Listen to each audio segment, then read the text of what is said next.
3 counties in California taking it one step further, defying the governor's stay-at-home order, allowing businesses to reopen.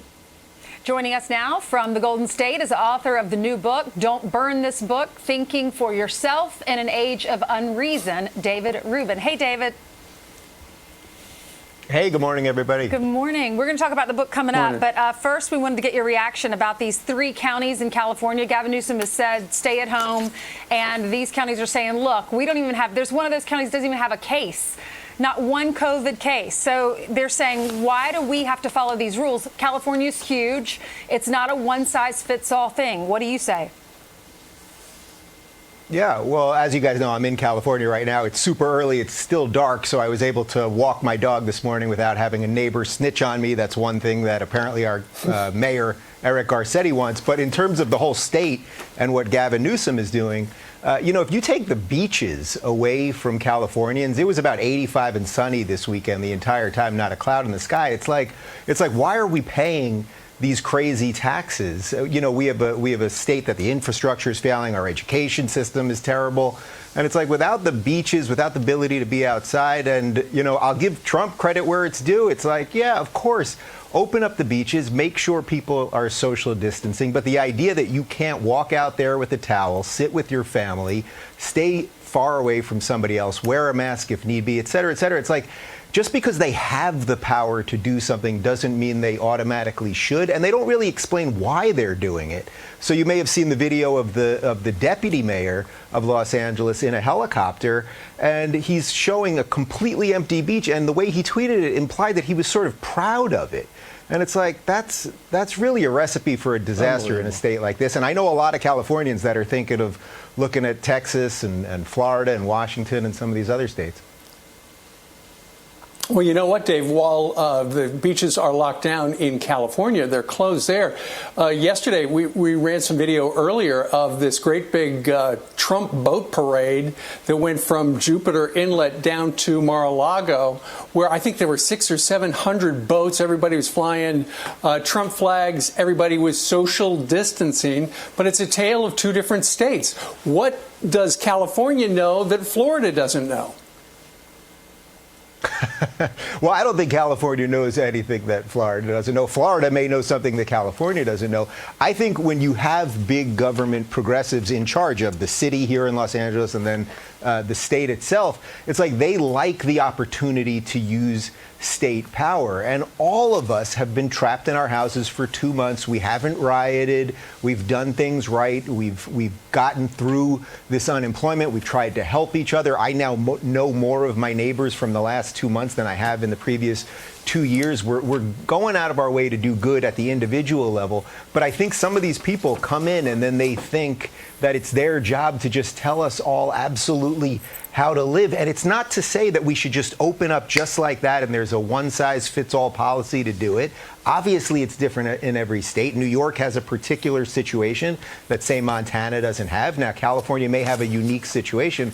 But it's like, if you don't let us go to the beach, if you don't let us, I can't just invite 2 friends over for dinner at the moment. I'm fairly certain that I can't, even if they've been quarantining and I've been quarantining. It's like, if you don't let us do these things, then at some point people will break. And you know what I think that the progressives are misunderstanding here is that Americans love liberty. Americans love being free. We will be responsible, and we're willing to take some risk, but we can't live like rats trapped in our houses forever.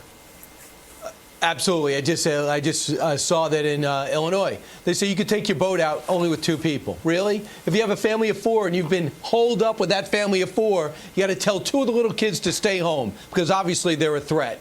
Meanwhile, let's talk about your book. It says, don't burn this book, thinking for yourself in the age of unreason. Give me an example of the unreason, how we all see it, but in many cases we're afraid to point it out because of ridicule.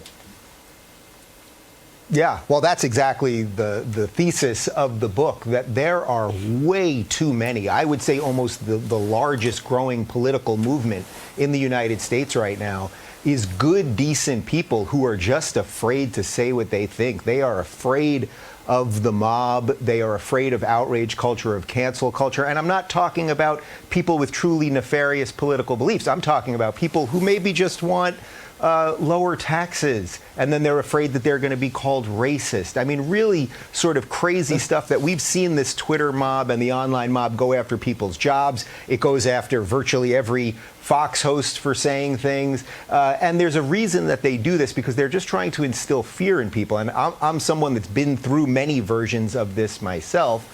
And as you guys know, I'm a former lefty that has moved right in recent years. And one of the things that the left doesn't like is they don't like when one of their people walks. So I've been through the outrage machine and I've survived it. And really, this book is a tip on how to think for yourself. We live in a time where everyone seems to think, oh, you have to check off the 10 boxes that the lefties want or the 10 boxes that the righties want. And that's the only world that we can exist in. And yet most of us, we have a diverse set of views, and I try to lay out what my political views are and show people, if you have 8 of these 10 things, that's okay too. And, we're too obsessed with political parties instead of thinking about really what makes us better as a nation. The things that I think make us better are limited government, our states' rights, things that we're suddenly talking about states' rights, which is pretty great. We haven't talked about that in America in a long time. And individual rights more than anything else. If you're a member of America, if you're a legal citizen in America, you should be treated exactly the same under the law as anybody else. Okay, Dave, congratulations on the book. Dave Rubin, if you want to pick up his book, it's Don't Burn This Book, Thinking for Yourself in an Age of Unreason. Have a good one. If you're looking for more honest and thoughtful conversations about politics instead of nonstop yelling, check out our politics playlist. And if you want to watch full interviews on a variety of topics, watch our full episode playlist all right over here. And to get notified of all future videos, be sure to subscribe and click the notification bell.